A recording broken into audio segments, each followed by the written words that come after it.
देवतांगण वंदिन चरण डोळ्यान पाहिन रूप तुझे प्रेमे अलंगिन आनंदे पूजन भावे वाळीन म्हणे नामा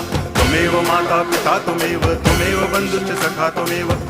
विद्या द्रविणं त्वमेव सर्वं मम देव कायेन वाचा मनसेन्द्रियैर्वा बुद्ध्यात्मना वा प्रकृति स्वभावात् करोमि यद्यत् सकलं परस्मै नारायणायति समर्पयामि अच्युतं केशवं रामनारायणं कृष्णदामोदरं वासुदेवं हरि श्रीधरं माधवं गोपिकावल्लभं जानकीनायकं रामचन्द्रं भजे हरे राम